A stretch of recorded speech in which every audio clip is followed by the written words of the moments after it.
मैंने तो यहाँ से बांग्लादेशी भगा दिए थे। ऐसा समाजवादी पार्टी इसीलिए कही जाती है कि ये उन गुंडों की पार्टी है जो जमीन खाती थी।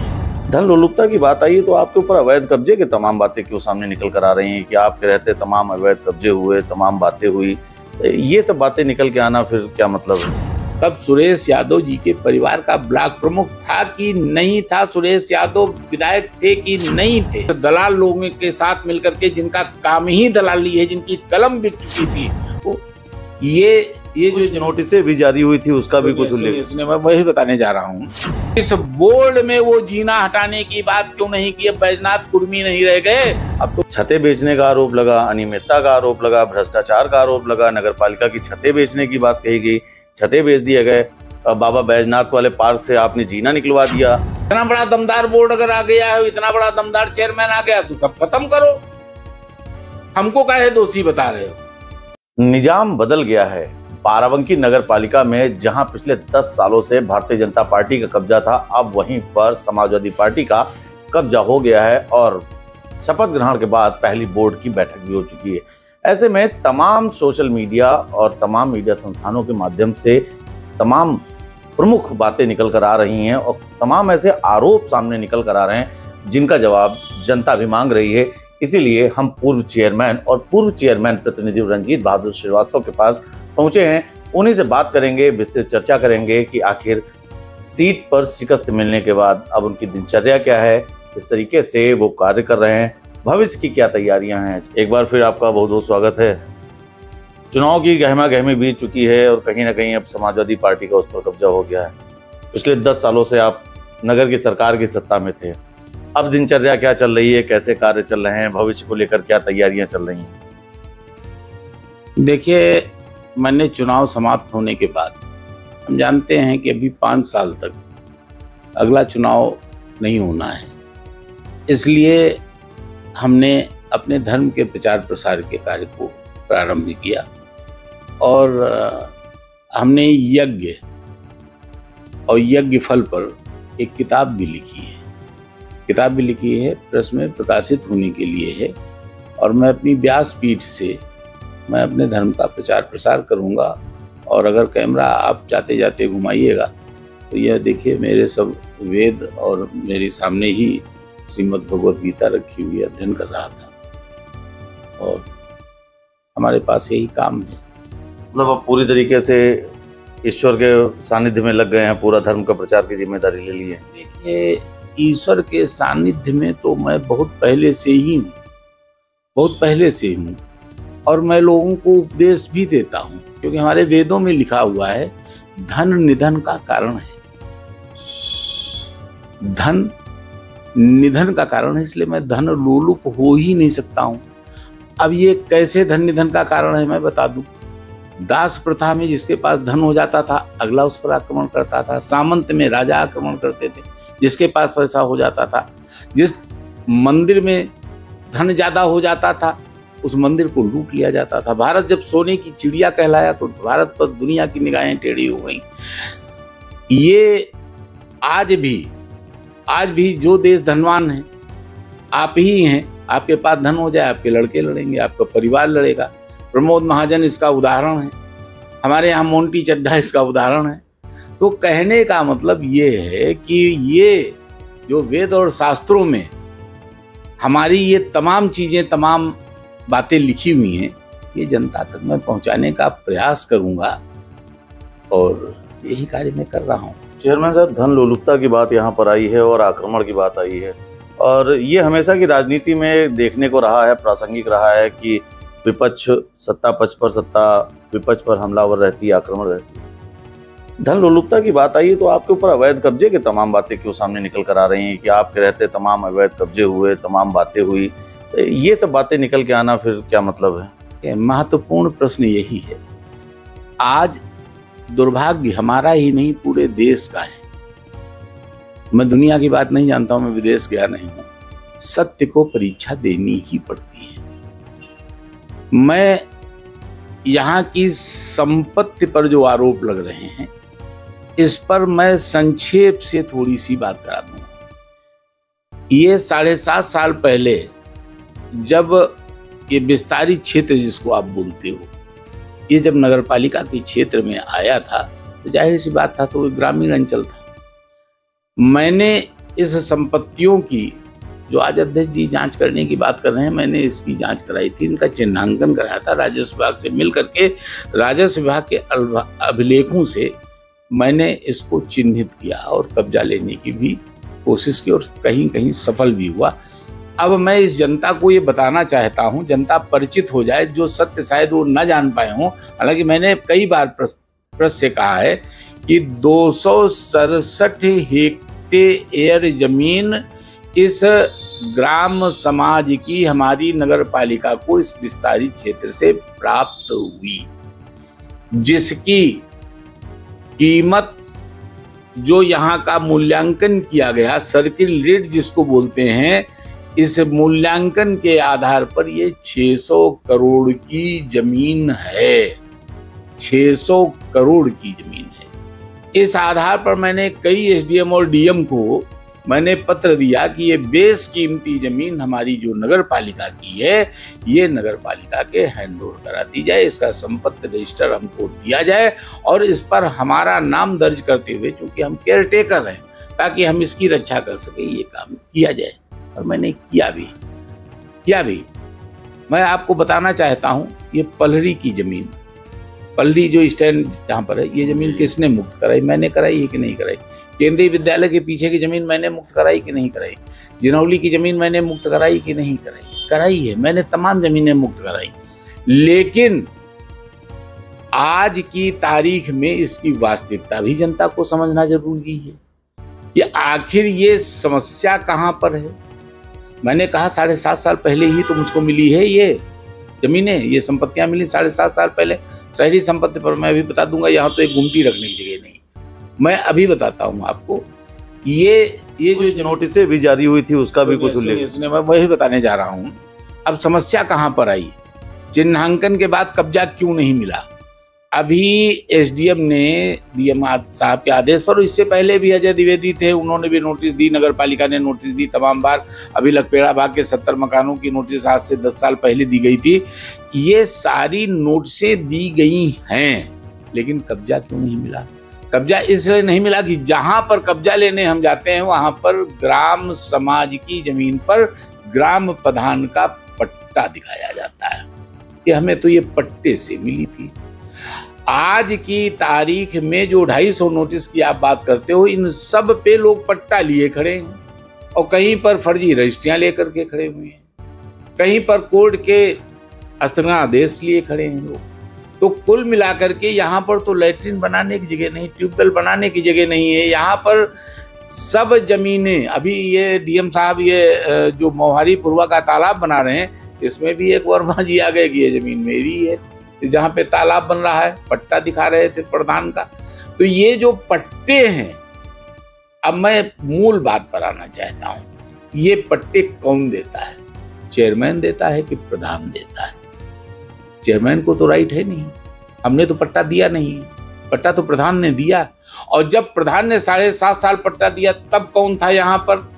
तब सुरेश यादव जी के परिवार का ब्लॉक प्रमुख था कि नहीं था? सुरेश यादव विधायक थे कि नहीं थे? ये आज की तारीख में जो शीला सिंह हैं अध्यक्ष नगर पालिका, ये पंचायत अध्यक्ष की नहीं थी, प्रधान इनके अंडर में आते थे कि नहीं आते थे? ये उस समय के कब्जे हैं। कोई 30 साल का मकान है, कोई 40 साल का मकान है, कोई कैसा मकान है। ये मकान नए निर्मित कहाँ हुए हैं और ये पट्टे लेकर के क्यों खड़े हुए हैं? आज प्रशासन इनको क्यों नहीं हटा पा रहा है? ये एक बहुत यक्ष प्रश्न है और इससे मुकाबला करना पड़े। कल मैंने सांसद जी के प्रतिनिधि की हैसियत से, ज्ञानू जी थे, उनको मैंने सुझाव दिया था। हमने कहा मैं तो बहुत शुक्रिया अदा करूंगा कि ये 600 करोड़ की जमीन नगर पालिका को मुक्त करा करके आप दे दें, नगर साधुवाद करेगा। और रह गई कब्जा कराने की बात, तो पट्टा तुम्हारा, मकान तुम्हारे कार्यकाल में बने, सड़कें तुमने दी, सुविधाएं तुमने दी, पानी की टंकी तुमने बनवाई। ये देखिए बड़ेल में एक छोटा सा उदाहरण मैं दे करके आपको बता रहा हूँ। 840 घाटा नंबर, 1390 हेक्टेयर, 838 घाटा नंबर, 1960 हेक्टेयर, 1800 जिस व्यक्ति की ये जमीन कब्जा है उसकी 1800 स्क्वायर फीट की जमीन की रजिस्ट्री, इंटरलॉकिंग की फैक्ट्री लगाए हुए है, एक वर्मा है इंटरलॉकिंग फैक्ट्री लगाए है, 3 पक्के बीघे से ज्यादा जमीन पर कब्जा किए हुए है। आजकल कहना नहीं चाहूंगा किसके साथ घूम रहा है, सभी लोग जान जाएंगे, अभी इसकी जांच होगी। मैंने दिया है लक्ष्मणपुरी में उसी का मकान, 9,500 स्क्वायर फीट की रजिस्ट्री, 16,000 स्क्वायर फीट का कब्जा। मखदूमपुर में एक यादव जी हैं, मतलब जो है इन्हीं की विधायक जी के पीछे रहते हैं, 6,000 स्क्वायर फीट जमीन गाय भैंस बांधने के लिए पहले 1,500 पे कब्जा किए होंगे, बाउंड्री बना के 6,000 पे कब्जा कर लिया। एक जगह मैं बता दूं, ओबरी, आलापुर, जिन्हौली, कोठीडी, जगनेहटा, बड़ेल, मखदूमपुर, पलहरी, बनवा, मझलेपुर, ककरहिया। मझलेपुर में सब सड़क के किनारे किनारे दुकानें बनी हुई हैं, सब ग्राम समाज पे बनी हुई हैं, कुछ भी नहीं दिखाई दे रहा है। ये कुछ नहीं दिखाई दे रहा है इन लोगों को। सब इनके जमाने में जब प्रधान थे, जब प्रधान हुआ करते थे, ये तब के कब्जे हैं। और दुर्भाग्य इस बात का है, मैं 7.5 साल में इसलिए कब्जा नहीं हटा पाया, एक कानूनी बाध्यता आ जाती है। तो हमारा सवाल भी चेयरमैन साहब यही है, कानूनी बाध्यता। केंद्र में भी आप रहे, राज्य में भी आप रहे, नगर की सत्ता पे भी आपकी पत्नी ही बैठी हुई थी, आप बतौर प्रतिनिधि थे, 7.5 साल का समय आपके पास था, 10 साल आप यहाँ की सरकार में रहे। तो उस दौरान ये कब्जा हटाने की कार्रवाई अगर आपने की होती तो ये जो आपने बताया, जो आपने उपलब्धि हासिल की कि आपने नगर पालिका के पक्ष में इतनी ज़्यादा जमीन हासिल की, तो ये भी उसी में जुड़ जाता उसी समय। नहीं की, मैंने की, लेकिन यह है कि प्रशासनिक सहयोग ही के द्वारा तो होगी। हमारे पास थाना पुलिस तो है नहीं, हमारे पास राजस्व विभाग, देखिए दूसरे पास हम तो केयर टेकर हैं। तो जहां पर हमें शासन का प्रशासन का पूरा सहयोग मिल गया वहां पर मैंने किया। हमने ये देखिए उपभोक्ता की जमीन खाली करवाई, और खाली करवाने के बाद भी ये नगर पालिका को नहीं मिल पाई। हम आपको बता रहे हैं, जहां तक मेरा बस चला, मैंने आपको एक जगह नहीं बता सकता हूं, तमाम जगह मैंने ली है, लेकिन जहां पर पुलिस का सहयोग नहीं मिला, जहां प्रशासन का सहयोग नहीं मिला हमको, हमारी सत्ता की एक चिट्ठी नहीं है, मेरा एक पत्र नहीं, नगर पालिका खंगाल करके देखिए, हर महीने पत्र लिखता था, हर महीने पुलिस फोर्स मांगता था, हर महीने चिन्हांकन कराता था। तब मैंने नहीं किया है, मैं प्रयासरत नहीं रहा हूं। ये जो लोग कहते हैं, ये पहली बात तो मैं इन बातों पे मुझसे जितना हो सका, इस सब बातों का एक जवाब है, जो कुछ मुझसे हो सका मैंने नगर हित में किया है, और जो मुझसे नहीं हो सका है, तुम दावे करके आए हो, लेकिन दावे 2 तरह के किए हैं आपने। शीला सिंह सुरेंद्र जब नोटिस वाले क्षेत्र में गए, जिसको एसडीएम ने हमारी नगर पालिका से नोटिस दिलाई थी, तो उनसे वादा किया है कि मैं आपको रेगुलर कर दूंगा, ये नोटिस से निरस्त करा दूंगा। ये जमुरिया नाले के किनारे ग्रीन बेल्ट पर वादा हुआ है इनकी समाजवादी पार्टी की तरफ से कि मैं तुमको यहाँ से उजड़ने नहीं दूंगा, हटने नहीं दूंगा, ग्रीन बेल्ट पर बसाऊंगा मैं। झुग्गी झोपड़ियां हमारी सरकार भी चाहती है, झुग्गी झोपड़ियों पर पक्के मकान बन गए हैं, इन कब्जों को नजरअंदाज करने की बात किसने की? इन्होंने की है। मैंने तो यहाँ से बांग्लादेशी भगा दिए थे, बांग्लादेशी एक समय था, मैंने भगा दिए थे, वो पुनः आकर के बस गए हैं आकर के। आप कहां तक इस बात को देखोगे? इनकी मंशा समाजवादी पार्टी इसीलिए कही जाती है कि ये उन गुंडों की पार्टी है जो जमीन खाती थी। आज भी जमीन खाने का इरादा है इनका। इनकी मंशा साफ नहीं। एक तरफ तुम कहते हो रेगुलर कर देंगे, दूसरी तरफ तुम कह रहे हो कि हम जमीनों का अतिक्रमण मुक्त करा देंगे। कौन सी बात तुम्हारी सही है, यही बता दो।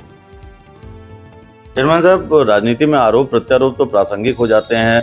आपने कहा जैसे जमीन की बात की, जमीन खा गए, तो आपके समय को लेकर भी तमाम मीडिया ने प्रमुखता से तमाम बातें आई सामने। छतें बेचने का आरोप लगा, अनियमितता का आरोप लगा, भ्रष्टाचार का आरोप लगा, नगर पालिका की छतें बेचने की बात कही गई, छतें बेच दिए गए, बाबा बैजनाथ वाले पार्क से आपने जीना निकलवा दिया। तो ये भी तो तमाम आरोप आपके ऊपर आ रहे हैं। देखिए, हमारे यहाँ एक चुना हुआ बोर्ड भी होता है, और ये जो बेचा तो नगर पालिका में कुछ जा ही नहीं सकता। पहली बात तो जनता ये समझ ले कि नगर पालिका की कोई संपत्ति बिकती नहीं है, कार्य हेतु दी जा सकती है, लीज होती है इसकी, और इसका बाकायदा किराया आता हो। वो चाहे नंटो भैया रहे हों, चाहे राम सिंह रहे हों, कोई चेयरमैन रहा हो, सबकी बनवाई हुई मार्केटें यहाँ पर है। लेकिन इन सब के पीछे एक बहुत बड़ी चीज मैं आपको बताने चाहता हूँ। एक बोर्ड होता है, हमारा चुना हुआ बोर्ड, और उस बोर्ड का में प्रस्ताव आते हैं। निष्प्रयोज्य जमीन या कोई जनता के लिए लाभकारी जमीन या किसी की को मतलब जो है हमारे शहर के विकास करने की कोई योजना, ये सब किसमें आती है? बोर्ड के द्वारा प्रस्ताव आता है।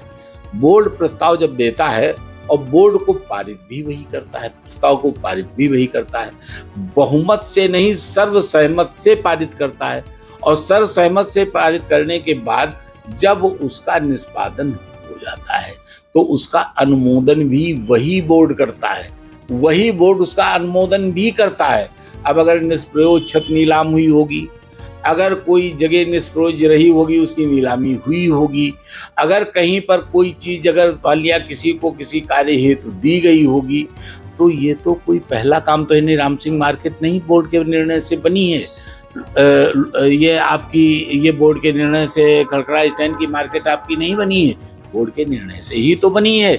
बोर्ड के निर्णय से बेगमगंज की मार्केट नहीं बनी है, बोर्ड के ही निर्णयों से छतों का कार्य हेतु दी गई गरीबों को, बोर्ड के निर्णय ही हुआ करते हैं। तो जब बोर्ड के निर्णय से प्रस्ताव पारित होता है, बोर्ड के निर्णय से ही उसका अनुमोदन होता है, तो अकेले शासी अधिकारी या चेयरमैन इसका जिम्मेदार कैसे हो गया?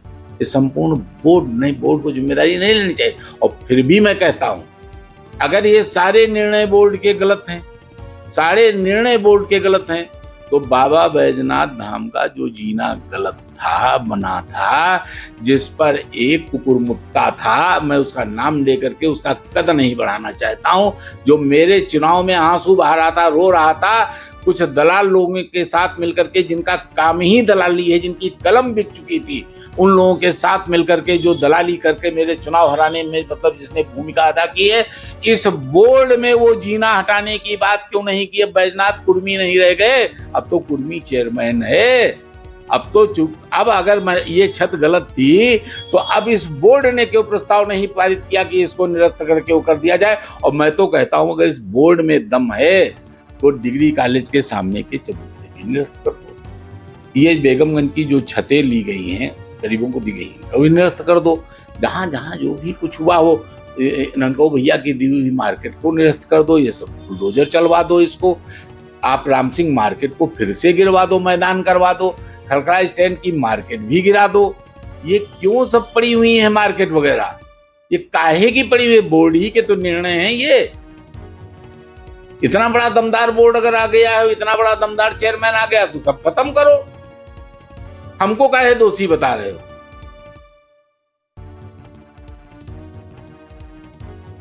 तो रंजीत जी, फिर भविष्य के लिए लेकर क्या कुछ तैयारियां कर रहे हैं?